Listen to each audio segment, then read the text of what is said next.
Assalamu alaikum wa rahmatullahi wa barakatuh. Paix sur ceux qui suivent la guidée. Paix et bénédiction sur le prophète sallallahu alayhi wa sallam, sur ses compagnons, ses amis, sa famille, ainsi que sur tous ceux qui le suivront de bonne foi jusqu'au jour du jugement. Alors, je vous parlais de, de tous ces événements, en fait, Vegas, Marseille, tous les jours ça n'arrête pas, et comme je l'aime le répéter, tous les jours la même personne qui vont à la télé, Mohamed Sifawi, etc. etc.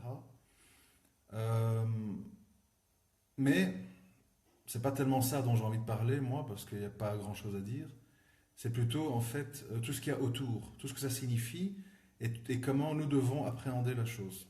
Alors, je commence par un préambule, comme on dit. C'est qu'il faut bien, c'est surtout les musulmans qui doivent comprendre ça. Il y a quelque chose qu'il faut absolument comprendre quand on traite de ce genre de problème.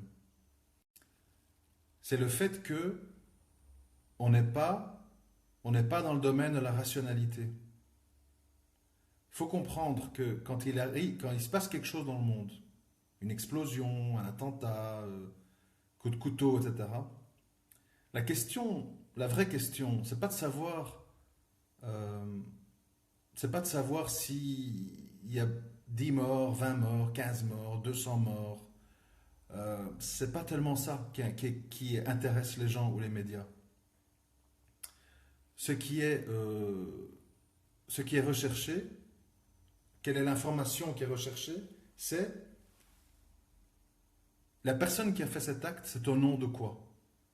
Il a dit Allahu Akbar, il a dit Vive Poutine, il a dit c'est la revanche du Vietnam, je ne sais pas. C'est ça qui est intéressant.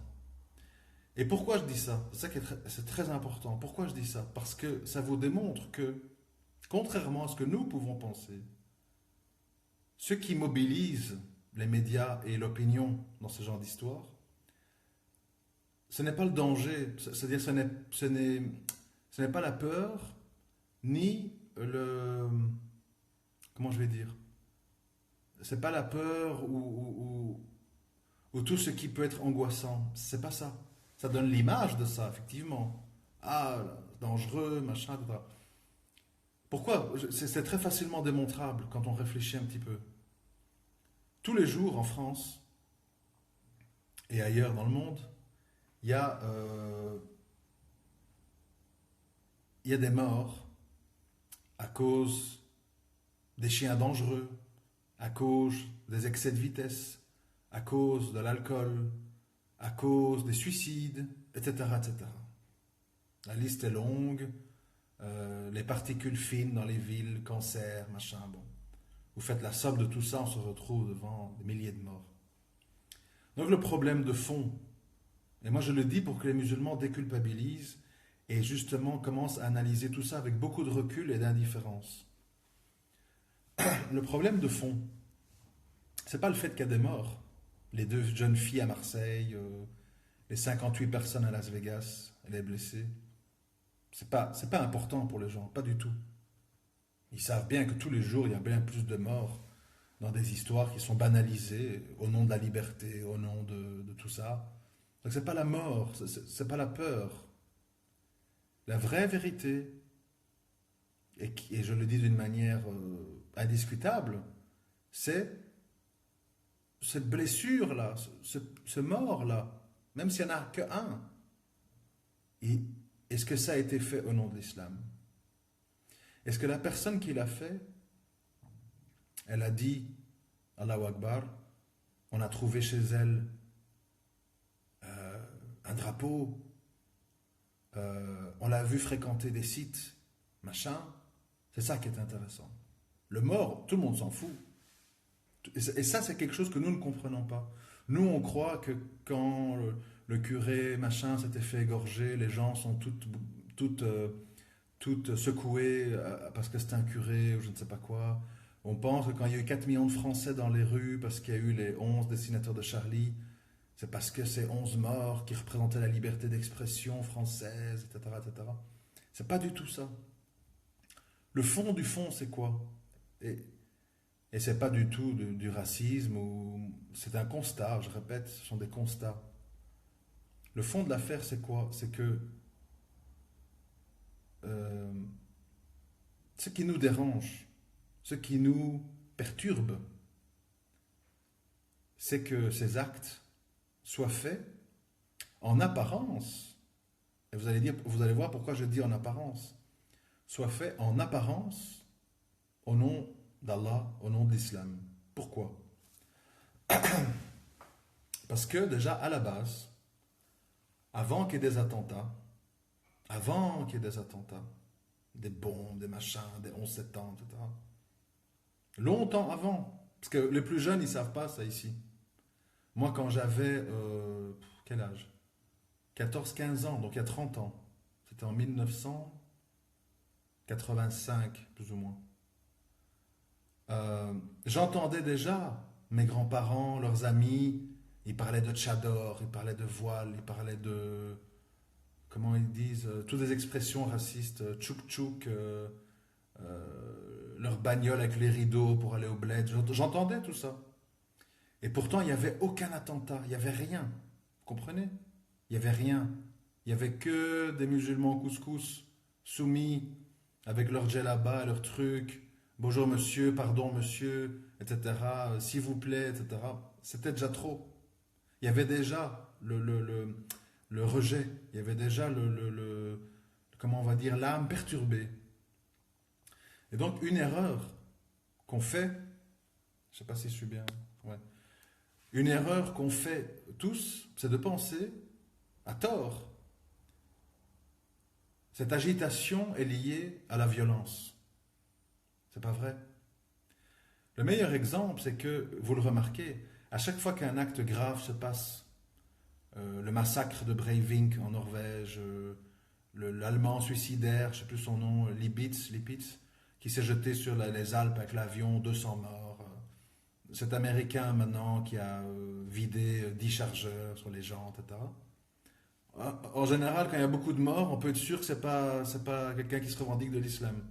Nous, malheureusement, on est suffisamment déglingués que pour aller dans la rue et tuer des pauvres gamines avec des couteaux. Enfin bref, ça c'est un autre débat à méditer, quoi. C'est-à-dire les cinglés non musulmans, quand ils pètent un plomb, ça fait des gros dégâts. C'est quelque chose Et d'ailleurs, il faudrait vous poser tous la question et qu'on ne me censure pas avec le complot. Parce que maintenant, c'est la grande censure, en fait. Ou tu es complotiste, ou tu es daïchien. Tu dois choisir. Entre les deux, ça n'existe pas. Je dis simplement une chose. S'il y avait vraiment des réseaux dormants, des islamistes préparés, avec des revues qui les conseillent, et le TATP, et tout ce qu'on entend, etc., vous croyez qu'on aurait tout ce qu'on voit là tous les jours? Un blessé par-ci, un policier mort par-là, deux petites filles, deux jeunes. Non. Il faut se poser la question d'ailleurs, pourquoi tous ces faits divers sont très médiocres, les uns plus que les autres. Il n'y a rien, hein. Je ne vois rien de grave qui se passe. Hein. Quand c'est grave, ce sont des non-musulmans. Quand ce sont des choses grosses, très bien organisées, etc. Le gars, 32e étage, 20 flingues autour de lui, il choisit un concert, il vide des chargeurs, gros bilan, 58 morts, 500 blessés. Enfin bref, c'est un autre débat, mais il faut méditer là-dessus. Et donc, je reprends, et c'est très important, le nœud de l'affaire, ce n'est pas les morts, ce n'est pas les explosions, ce n'est pas les camions jetés sur les gens, etc. Ça, c'est pas le nœud de l'affaire. Ce sont tous des actes, personnellement, vous le savez, je le répète, que je condamne, que je trouve anti-islamiques, contre-productifs, complètement absurdes, abjects, enfin, je ne peux pas dire plus. Ça, c'est un sujet clos. Mais l'autre sujet, c'est de dire, qu'est-ce qui cause tout cet émoi, toute cette agitation médiatico-populaire, quand on nous dit, j'étais pas là moi, on nous dit, on a retrouvé un drapeau du Tawhid chez lui, il a dit Allahu Akbar, oui, d'accord, bon. Et là, en fait, tout d'un coup, ça devient une psychose, c'est-à-dire, c'est-à-dire qu'on n'est plus dans le rationnel. On te dit, on te le dit dans les débats de C'est dans l'air et de 24 heures avec Pujadas sur LCI et tout, on te dit clairement, Vous savez, ces gens, ils ne fréquentent pas les mosquées, hein. Ce sont des gens qui se radicalisent sur Internet. Ce n'est pas les mosquées le problème. Mais qu'est-ce qu'il se passe après chaque attentat? Il faut fermer les mosquées salafistes, hein. Allez, allez, allez. Et tous les musulmans naïfs qui ont récolté des millions d'euros pendant 4-5 ans pour construire des mosquées, ils se retrouvent, euh, comment on appelle, malgré eux, pris dans le jeu médiatico-politique. Tout le monde sait que dans les mosquées, tous les vendredis, on dort. On vient parce que il faut bien. Et on sait à l'avance qu'on va entendre la poubelle du voisin juif du prophète sallam, pas rompre les liens avec les parents, les ablutions, ton épouse, truc, rahma, machin. On sait à l'avance. Mais malgré ça, c'est pas encore assez. C'est-à-dire que on te dit, ils se radicalisent sur Internet, et puis on te dit, mais on va fermer les mosquées. Et c'est quoi une mosquée radicaliste, salafiste? On l'a vu la semaine passée, je crois, avec cette fameuse vidéo à scandale de M. Okacha, où il a dit, vous vous rendez compte, pendant la prière de rue, ils ont lu des versets de la Sourate Tauba. Ah ben, oui, mais c'est le Coran. Ce sont des versets du Coran. Alors, est-ce que le Coran est un livre salafiste, radicaliste? Si c'est le cas, moi je n'ai pas dit oui ou non, hein. Si c'est le cas, allons au bout de la logique. Il faut interdire le Coran, au nom des droits de l'homme. Pourquoi on n'interdit pas le Coran? Puisque le réciter dans la prière du vendredi est considéré comme un acte choquant, radicaliste, salafiste. Et tout ce jeu, en fait, devient très malsain. Et comme je l'ai écrit, je ne me rappelle plus par cœur, il faudrait que j'aille voir. J'ai écrit un petit micro-texte qui reflétait un peu ma pensée par rapport à tout ça. Et j'ai dit la chose suivante que je vais élaborer ensuite, si je le trouve, un petit instant. Voilà. Donc, je lis, hein. Plus que jamais, j'appelle les musulmans à se retirer dans le calme. Certes, il y a des injustices, mais Allah voit et sait. Surtout, pas de violence ou de terrorisme. Allah est occupé à les dresser les uns contre les autres, Las Vegas, Catalogne, ouragan, etc. Prenez vos Corans et vos tapis de prière et laissez l'histoire suivre son cours. Et moi, c'est vraiment la conviction que j'ai, c'est que l'époque dans laquelle on est maintenant, c'est vraiment une époque où le musulman sage invoque pour ses frères et sœurs qui souffrent, invoque pour la justice, invoque pour que les bourreaux, les tyrans, les injustes soient punis, font ce qu'ils peuvent pour venir en aide déjà dans leur cercle le plus proche. Je pense qu'il ne faut pas aller loin, pour trouver des gens qui souffrent, des gens qui ont besoin d'aide, des gens qui ont besoin de temps, des gens qui ont besoin d'éducation, des gens qui ont besoin d'amour, des gens qui ont besoin de tendresse. Il ne faut pas aller loin, il ne faut pas courir en Birmanie. Ça commence déjà ici. On est rempli de gens seuls, dépressifs, sans perspective d'avenir, coincés dans des familles médiocres, je le dis sans arrogance, c'est comme ça, etc. Donc être actif dans le bien. Mais le piège shaitanesque qui se dresse devant nous, et je sais que c'est extrêmement difficile à entendre pour les frères les plus excités, les plus, comment on va dire, les plus utopistes, j'ai envie de dire. C'est que malheureusement, il faut voir la situation en face. La communauté musulmane est morcelée, malade, corrompue, ignorante. C'est comme ça. Et pleurnicher et dénoncer et se moquer ne facilitera pas les choses. Ça ne va rien changer, au contraire. Ça peut, ça peut défouler, mais ce n'est pas quelque chose de positif. Par contre, on peut essayer de se dire, le mal est occupé à s'installer partout, devient la norme. J'ai pas envie de faire partie du jeu. Je peux pas changer le monde. Je ne suis pas Allah, a'udhu billah. Je ne suis qu'un humain, un étudiant, une jeune fille, un père de famille, qui a déjà des responsabilités. Je ne peux pas changer le monde. Je m'informe, j'essaie de comprendre ce qui se passe. J'ai un regard critique. Je suis sceptique. Je fais attention aux signes pour voir si quelque chose dont le prophète ça nous a prévenu est occupé à se passer. Mais je ne suis pas un devin, je ne suis pas un voyant, a'udhu billah. Je suis un musulman qui voit qu'il se passe des choses, qui ne connaît pas le timing, combien d'années la guerre en Syrie va durer, qu'est-ce qui va se passer avec ces centaines de milliers de réfugiés Rohingyas en Birmanie qui passent au Bangladesh, etc. Je m'informe, mais je préserve aussi mon âme d'être émotionnellement trop impliqué. Je sais, ça ne fait pas bon genre de dire ça, mais vous allez comprendre pourquoi je le dis. Parce que nous avons affaire devant nous à tous des escrocs médiatiques, des escrocs religieux, des escrocs journalistes, l'escroquerie des images, etc. Nous sommes dans une grande escroquerie généralisée qui commence en politique et qui se termine dans nos mosquées. C'est un fait, c'est comme ça, c'est dans l'air du temps. L'être humain est faible, corruptible, tendance à l'hypocrisie, tendance à la paresse, tendance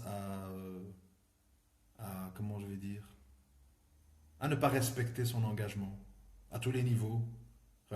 Engagement religieux, engagement sentimental, engagement financier, etc., etc.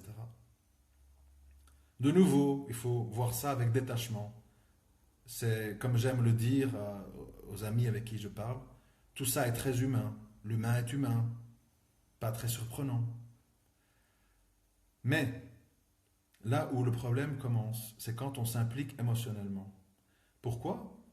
Parce qu'on devient téléguidable, on devient culpabilisable, on devient, aujourd'hui, je vous donne un exemple, aujourd'hui, il y a pas mal de musulmans de base, j'en conviens, de base, quand vous leur dites Hijra, Tarot, Al-Wala wal-Bara, Tawhid, Shahada,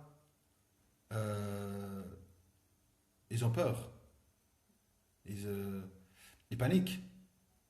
Pourquoi? Parce qu'émotionnellement, ils ont ouvert des portes dans leur âme aux influences médiatiques et ils ont absorbé. Et pour eux maintenant, si on sort du cadre ramadan, prière coutumière et mouton de l'Aïd, tout est inquiétant, tout est perturbant. Et c'est tous ces gens que nous voyons à la télé, l'islam c'est la paix, l'islam c'est l'amour, l'islam c'est la tolérance, l'islam c'est le vivre ensemble, les lois de la République, c'est ça l'islam, enfin bon, tout ce qu'on peut entendre. Bon, tout le monde s'agite, donc surtout pas d'agitation dans aucun sens, ni dans les compromissions, ni dans l'extrémisme, ni dans la violence. On est dans l'époque du retrait et de l'observation. Je répète, le retrait et l'observation. Pourquoi? Parce que rien n'est fiable. Rien n'est fiable. Cette histoire de Las Vegas, qu'est-ce qu'on en sait? Franchement, tout ce qu'on voit, c'est des gens qui courent partout et des tac, tac, tac, tac, tac. Qui? Comment? Pourquoi? On ne sait rien. Et on nous dira un jour, si on veut, on a retrouvé sur l'ordinateur du gars des connexions à des sites de Daesh. Si on veut que ce soit Daesh. Ou bien on dira, on a retrouvé des posters de Poutine dans ses toilettes. Et on dira, il admirait la Russie. Ou on vous dira ceci, Corée du Nord. Suivant les intérêts du moment. En gros, nous ne savons absolument rien. Et on nous balade. On nous balade. Le gars de Marseille, ça a été vite dit, très vite dit. C'est qui le gars de Marseille? C'est un SDF d'origine tunisienne qui a été attrapé le vendredi, 2 jours avant les faits, pour un vol à l'étalage à Lyon, dans un magasin. Et il a avoué à la police être un consommateur de drogue dure. Donc en fait, il suffit que le type soit en manque, ou soit dans un bad trip avec ce qu'il a pris, et qui gueule Allahu Akbar parce que c'est à la mode, on entend ça à la télé, pour qu'on vous dise machin Daesh. Et les autres en face, Daesh, qui sont en pleine déroute, et toutes leurs promesses fantastiques de récupération de Jérusalem et de faire tomber le régime saoudien, tombent à l'eau. Ils en sont à protéger des villages. Évidemment, eux, pour montrer qu'ils sont toujours vivants. C'est nous. Ah, il s'est converti. C'est un soldat de chez nous. Enfin, tout est bon, en fait. Vous voyez? Tout est bon. Dans tout ce magma de médiocrité, c'est médiocre tout ça, vous comprenez? C'est médiocre parce que c'est désorganisé, c'est malsain, c'est... Pour ceux qui ont connu même le terrorisme, comme on dit, des années, je ne sais pas, début des années 2000, c'était autre chose. Ici, je ne sais pas si vous avez remarqué, mais à chaque fois qu'il y a un acte dit revendiqué par Daesh, nous n'avons jamais une vidéo, comme c'était le cas dans le passé, hein, de l'auteur de l'attentat, ce qu'on appelle un témoignage de martyr. C'est-à-dire il fait un film où il dit voilà, je m'appelle un tel, j'habite telle ville et je vais commettre tel acte parce que voilà, pour le retour de la gloire de l'islam, nos frères sont bombardés, nanana. Bon, il n'y a même pas ça. Aucun. Réfléchissez. Toutes les histoires qu'on a eues, Manchester, Londres, Las Vegas, tout ce que vous voulez, il n'y a aucune vidéo posthume, comme c'était le cas avant. Avant, à l'époque d'Al-Qaïda, les gens qui commettaient des actes de ce genre-là, ils faisaient des vidéos de revendication où ils disaient voilà, je m'appelle un tel truc, etc., etc. Et donc, pourquoi je dis ça? Parce que ça veut dire qu'on peut tout nous dire, on peut tout nous faire endosser, à tort ou à raison. Hein. Moi, j'ai pas dit c'est pas nous, c'est pas nous. Oui, certainement que là-dedans, il y a des types, vous savez, dans une masse de 6 millions de gens d'origine maghrébine en France, c'est très banal de trouver 2-3 gars par mois qui pètent un plomb. C'est rien, 2-3 gars par mois. Ça fait quoi? 1000 personnes par an? Sur 6 millions? C'est quel taux de pourcentage? Faites le calcul. Il y aura toujours un gars, sa bonne femme l'a plaqué, il trouve pas sa cam, il a tout perdu au casino, je sais pas quoi, et voilà. C'est facile, c'est une question de statistique. Et comme c'est à la mode et comme les médias en parlent à tort et à travers, eh bien évidemment, ça inspire les gens en déroute pour se donner un petit peu une légitimité à ce qu'ils font, un cadre. Le fond, c'est que c'est en fait des gens, pour la plupart, désorientés, drogués, etc., etc. Bref. Mais ça, je ne vais pas répéter, je l'ai déjà dit. Mais donc, quand vous vous rappelez au début de l'audio, j'ai dit on n'est pas dans le domaine de la logique. On n'est pas dans la rationalité. Je vais vous expliquer pourquoi. À travers un exemple. Si vous êtes dans un couloir, ok, et on vous dit, à droite, il y a un pitbull enragé, si tu ouvres la porte, et à gauche, tu as 10 crocodiles affamés, etc. Et de l'eau, bref. Si la personne, depuis des années, on lui dit, les chiens, les trucs, les pitbulls, attention, c'est terrible, ils défigurent les gens. La personne, comme un robot, comme une marionnette, au lieu d'aller chez le pitbull enragé, qu'elle pourra éventuellement maîtriser, étouffer ou caresser s'il y a moyen, je ne sais pas, elle va aller chez les 10 crocodiles affamés. Vous comprenez? On n'est pas dans la rationalité, parce que les gens ne sont pas dans des réflexions qui sont... basé sur la logique. Je vous ai donné la preuve. Est-ce que vous voyez des manifestations de gens qui disent arrêtez de vendre des voitures qui roulent à plus de 150 km/h? Personne ne réclame ça. Est-ce que vous voyez des manifestations de gens qui disent interdisez l'autoroute, les camions sur l'autoroute entre telle heure et telle heure. Personne ne demande ça. Est-ce que vous voyez des gens qui disent arrêtez de promouvoir le Beaujolais, le Bordeaux, les vins d'Alsace, machin, etc., les bières? Personne ne fait ça. Pourtant, tout ça, ça cause des milliers de morts directes et indirectes. Donc le problème, c'est pas de mourir. Le problème, c'est pas de souffrir. Le problème, c'est pas d'avoir peur de conséquences. Le problème, c'est l'islam. Et ça a commencé avant qu'il y ait la première bombe en Europe. Bien avant. Je l'ai vécu dans ma famille, dans les années 80, où il se passait rien du tout en Belgique et en France au niveau violence. Et pourtant, il y avait comment je veux dire, il y avait vraiment des fortes proportions de la population qui étaient profondément racistes, inquiètes, qui étaient contre le voile. Ça commençait déjà à cette époque-là. Les plus jeunes ici parmi vous ne le savent pas. Ils n'étaient pas là, c'est normal. Et ça, donc, c'est important de le comprendre afin de ne pas être tout le temps dans la culpabilisation.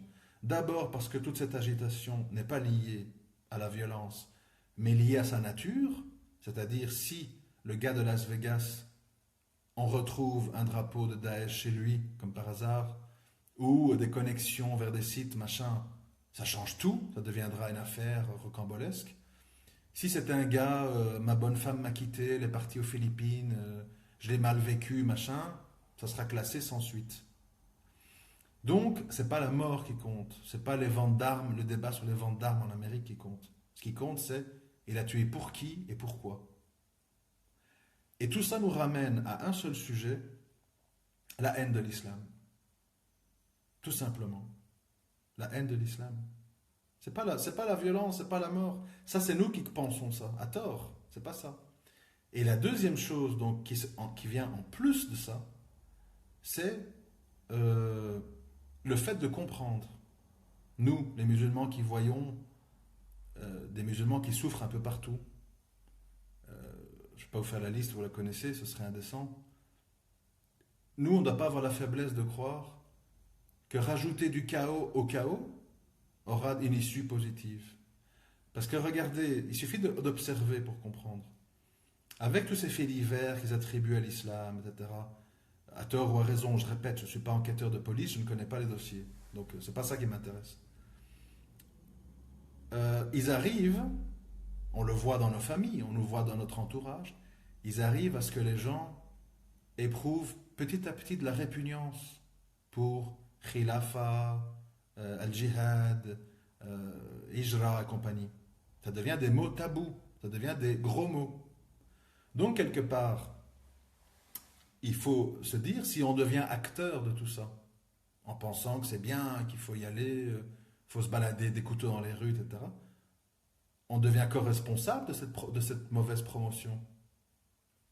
Ici, je sais que c'est pas très réjouissant, je sais que c'est pas très émotionnant, mais nous devons tous admettre que la communauté musulmane, à Tanger, à Casablanca, à Tunis, à Gabès, à Constantine, à Oran, au Caire, à Alexandrie, à Toulouse, à Nantes, à Bruxelles, partout, aussi en Syrie, nous avons affaire à une communauté musulmane acculturée, lobotomisée par toute une série d'autres valeurs que l'islam, même s'il y a le adhan dans les rues. Et donc, il faut reprendre tout à zéro. Tuer, s'agiter, crier, faire tourner des drapeaux. Je répète, ça peut défouler. Ça peut défouler. Mais est-ce que ça va changer les choses? Ou pire, est-ce que ça va les changer en pire? Regardez l'Algérie. Regardez l'Algérie, c'est un bon exemple. Les années 90, ils veulent un État islamique. Vous vous rappelez? Bien sûr, c'était basé sur beaucoup d'idéalisme, c'était basé sur beaucoup de naïveté, etc. Pas des engagements profonds, mais soit, comme on dit, faute de grive, on mange du merle. Dans les années 90, 20 ans plus tard, 25 ans plus tard, on en est où? Là-bas? 1, 2, 3, vive à l'Algérie. Le foot, le machin, etc. Les anciens du fils et tout, ils passent pour des Ils passent pour des dinosaures, des icônes qu'on va mettre au musée. Voilà le résultat. Ça, c'est le résultat de l'impatience, de ne pas avoir admis la situation de la communauté musulmane. Oui, ils sont ignorants. Oui, ils ne sont pas prêts. Oui, ils sont idéalistes, mais pas convaincus. Ils sont encore attachés à leur bouteille de bière. Ils sont encore attachés à leurs prostituées. Ils sont encore attachés à leurs vidéos, leurs séries télé du Liban et compagnie. Il fallait voir ça. Comment vous faites un État islamique avec ça? Comment vous allez faire? Des gens accros à toute une série de choses. Aujourd'hui, le monde arabe, j'ai vu des vidéos, ils sont en extase devant des petits-enfants à Voice, comment ça s'appelle Kid Voice, je sais plus quoi, les concours de chansons, qui chantent des chansons. Mon peuple souffre, mon peuple est sous les bombes, et tout le monde pleure. Et les présentatrices avec des décolletés, des hauts talons, gambades au milieu de tout ça. En fait, c'est du nationalisme, c'est du panarabisme, il n'y a pas d'islam. On s'en fout de l'islam. L'islam, le véritable islam. Je ne parle pas extrémiste, littéraliste, wahhabite, c'est pas ça le sujet. Je dis l'islam en tant que tel, on le connaît l'islam. L'islam de base, on le connaît. Il est vu comme un frein. Il est vu comme un vestige du passé dont on est honteux. Qu'il faut vite réformer, qu'il faut vite mettre à jour pour le rendre mondialisation compatible. C'est ça qui se passe en ce moment. Et vous voulez aller mettre des bombes au milieu de tout ça? Vous voulez aller égorger des gens? Ils vont pas comprendre. Ils vont même pas comprendre ce que vous faites. Ils vont dire vous êtes fous. Parce que la grille de lecture est différente. Le niveau de compréhension. Je crois qu'ils ont fait des espèces de sondages au Maroc. Il y a des vidéos qui circulent où on demande c'est quoi le nom des 10 footballeurs les plus machins. Tout le monde sait répondre. Et puis on leur parle de savants, d'islam, de compagnons. Tout le monde se regarde avec un doigt dans la bouche. Il faut voir la réalité en face. Je sais que c'est ingrat, je sais qu'on voudrait tous le grand soir, le grand événement, mais la réalité c'est que on doit rééduquer nos âmes, on doit rééduquer nos épouses, on doit rééduquer nos enfants, on doit rééduquer nos amis, et tout ça prendra beaucoup de temps. Après, Allah fait ce qu'il veut. Mais commencer par impatience, et parce qu'on en a marre de souffrir, et parce qu'on ne veut pas faire d'efforts sur nous-mêmes, à tout casser, on ne fait qu'aggraver les choses. Et on ne fait que faire le jeu des gens qui n'attendent que ça pour dire vous voyez l'islam fasciste, il faut fermer leur mosquée, il faut fermer leur association, etc. etc. Pourquoi? Pourquoi? Est-ce que vous avez compris pourquoi? Pour empêcher les musulmans de se rééduquer. Tout simplement. Parce que la vraie crainte, elle est là. La crainte, c'est pas le terrorisme. Les gens intelligents, je parle. Hein. Pas les gens qui votent Marine Le Pen. Les gens intelligents, ils n'ont pas peur du terrorisme. Ils espèrent le terrorisme. À chaque fois qu'il y a un attentat, vous avez les comptes Twitter, F de souche, France Identité, machin, etc., qui sautent sur l'info. Regardez, truc, aldostérone, clac, il lâche une vidéo. Là, ils viennent voir que Marseille s'est revendiqué, que c'est un arabe, boum, il a fait une vidéo. Il vient de sortir ce soir. Ces gens, ils se nourrissent comme des vampires de la violence dite islamiste. Et nous, on croit que ça les perturbe. Ça les nourrit. Pourquoi ça les nourrit? Parce que plus ils peuvent, en dénonçant la violence dite islamiste, plus ils en parlent, plus ils font peur aux gens. Et plus ils font peur aux gens, plus les gens flippent quand ils voient une école de devoir islamique, un djilbab, une barbe, une école musulmane, une mosquée, etc. Jusqu'à un Coran ou un tapis. C'est ça le but, le vrai but, de fond. Le but inavoué, c'est d'abord rendre la population islamophobe, dans le sens que tout ce qui est visible et tout ce qui pourrait produire une évolution sociale pour les musulmans devient un problème. Il faut se justifier, il faut des autorisations, on les surveiller, etc. etc. Et le deuxième but, plus sournois, ça vise à installer dans le cerveau des musulmans tel et tel et tel et tel sujet. C'est pas dans l'islam moderne, c'est l'islam d'avant, et c'est un islam qu'il ne faut pas t'intéresser. Donc c'est une attaque sur deux fronts. On crée la phobie dans la population et on crée le complexe à la culpabilité dans les familles musulmanes. Au point que, ça ne m'étonnerait pas, ça va venir tout ça, très bientôt quelqu'un qui est un tant soit peu pratiquant, sunnah, etc., il va être très mal reçu dans les familles quand il voudra épouser la fille. Parce qu'ils vont se dire, oh là là, il va nous faire remarquer, ma fille va avoir des problèmes. Enfin, vous allez voir. Tout ça, c'est calculé. Vous savez, il ne faut pas avoir fait 15 ans de marketing pour comprendre ces phénomènes. C'est lié. Mais nous, les gens intelligents, on doit bien comprendre, ce n'est pas les morts et la violence qui les intéressent. Pas du tout. Qu'il y ait eu 300 morts à Las Vegas, 1000, 50, c'est pas du tout ça qui va empêcher les gens de dormir ou qui va les perturber. Tout ce qu'ils espèrent, c'est qu'un homme, même s'il y a un mort, un seul, ils espèrent qu'on va pouvoir mettre dessus Allahu Akbar, drapeau de Daesh. Et là, c'est bon, c'est bingo. Pourquoi?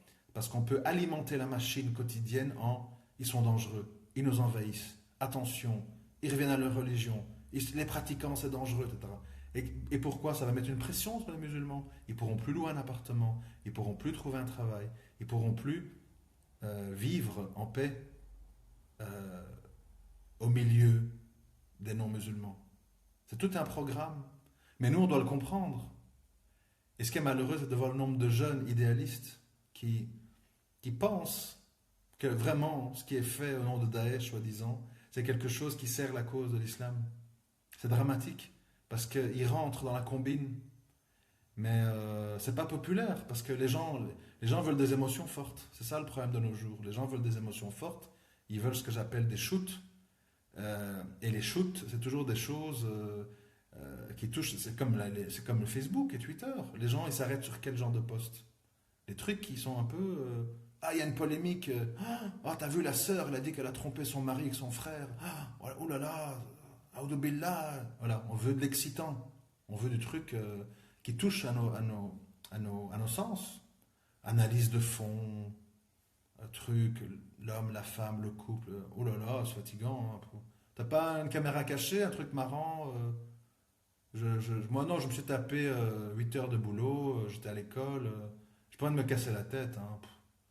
Mets-moi un peu la compile des buts de ce week-end, là. Cristiano, machin. Ouais, ça c'est bon. 2 millions de vues, 40 000 j'aime. Ah ouais, bien sûr. Croustillant. Le prêt à l'emploi. Comme le dopage pour les sportifs. Quoi? Je dois m'entraîner 6 heures, truc, la montagne, truc. Ah non, moi je vais pas prendre le risque de me blesser. Hein.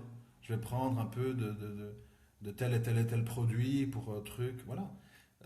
On est dans une époque de consumérisme.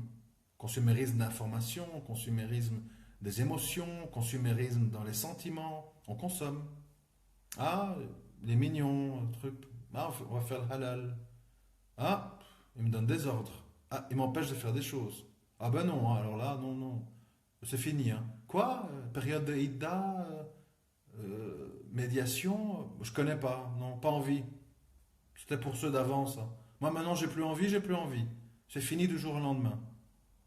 Voilà. Et vous voulez construire des États islamiques avec des cerveaux et des cœurs pareils? Vous allez perdre votre temps. Perdre votre temps, beaucoup de sang, beaucoup de gens en prison, beaucoup de gens torturés, beaucoup de femmes violées. Regardez la situation. Regardez ce qu'il y a eu en Algérie. Le GIA, truc que les militaires ont lancé, les villages, des femmes éventrées avec leurs bébés, truc. Toutes nos sœurs de Raqqa dans des camps de Kurdes, de chiites, violées.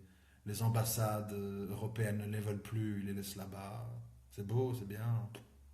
Joli, beau résultat. Tout le monde s'en lave les mains, bien sûr. Ah ouais, c'est le djihad, hein. C'est pas la joie. Djihad, avec quelle arme t'as quoi? Des lance-roquettes, des kalachnikovs. Tu fais comment contre les drones et les bombardements? Tu t'en fous des gens en dessous? Les gamines, les femmes, les orphelines. Tu les laisses tous entre les bras des chiites après? C'est bien. C'est bien la solidarité. Et nous, on doit tous être là, on doit applaudir. Mashallah, t'as vu les frères, hein? T'as entendu? Voilà. Mais qu'est-ce que vous voulez faire?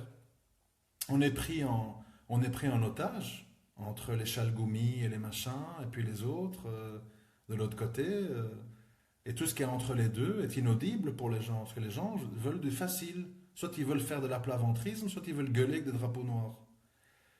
Et quand vous venez avec un discours un peu sensé, un peu profond, quoi? C'est quoi l'audio que tu m'as envoyé là? 1 heure, 3 minutes? Ah, t'es fou, mon frère. Ah non, non, moi des vidéos plus que 10 minutes, je peux pas, hein. Non, non, non, non. Non, pour voir les chimpanzés, Messi et Cristiano, je peux rester 1 heure et demie devant la télé. Mais pour m'instruire, 1 heure? T'es fou. 10 minutes, une caméra cachée, un truc marrant. Ah non, non, plus, je peux pas. Je peux pas. Moi, je décroche, je décroche. Ah, tu décroches. Ben, décroche, mon frère. Décroche. Reste dans ton jus. C'est tout. Et le grand djihad qui est devant nous, outre le djihad al-nafs sur nous-mêmes, qui ça nous concerne tous, bien sûr, le grand djihad, vous savez, c'est quoi?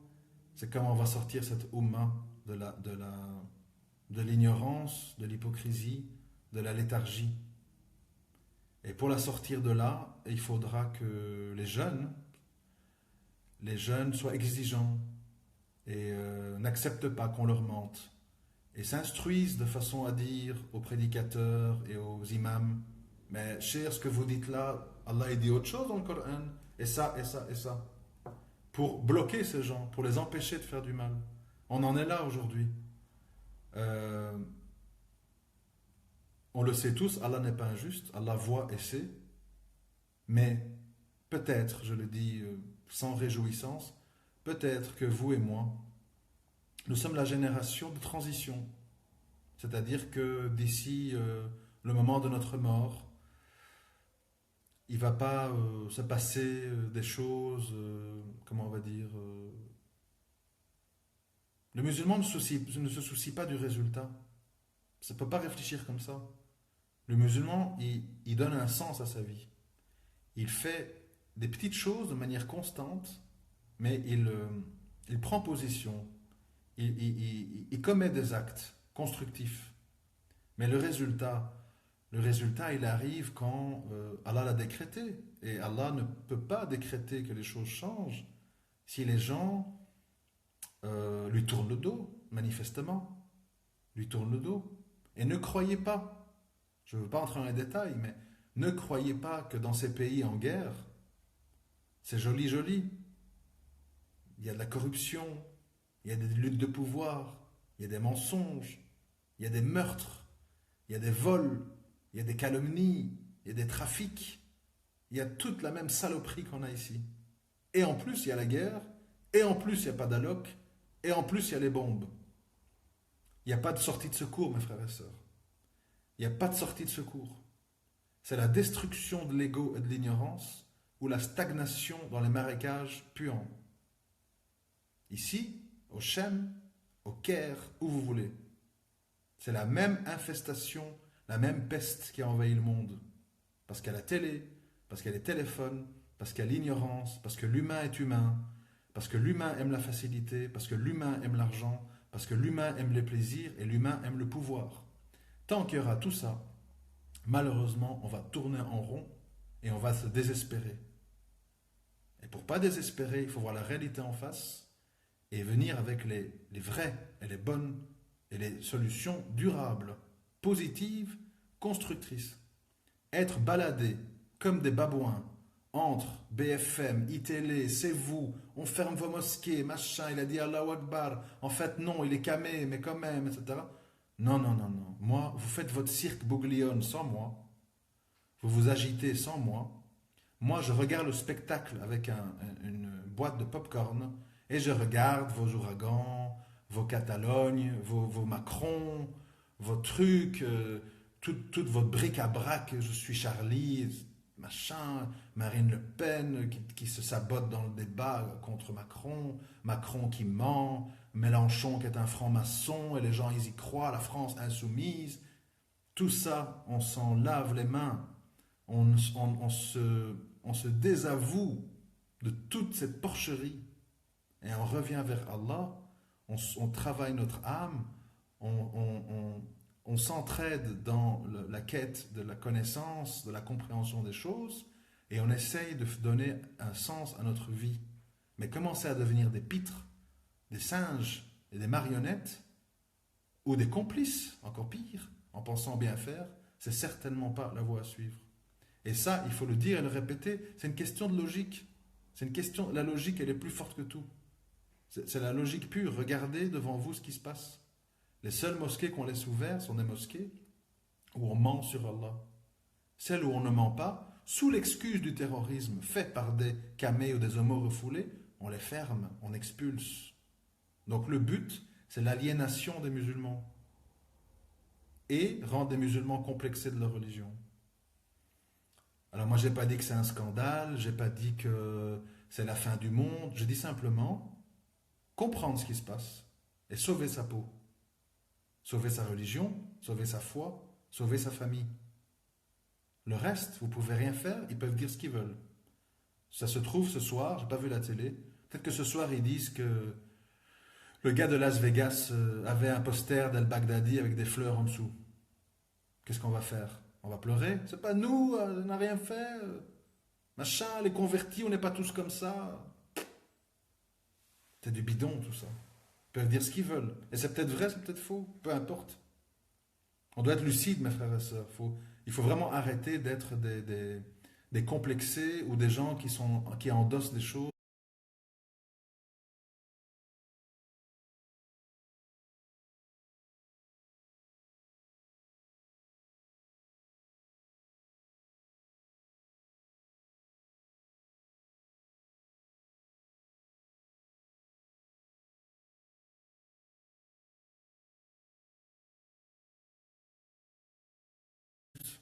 Ah bon, Satan n'est pas juste? C'est bizarre ça.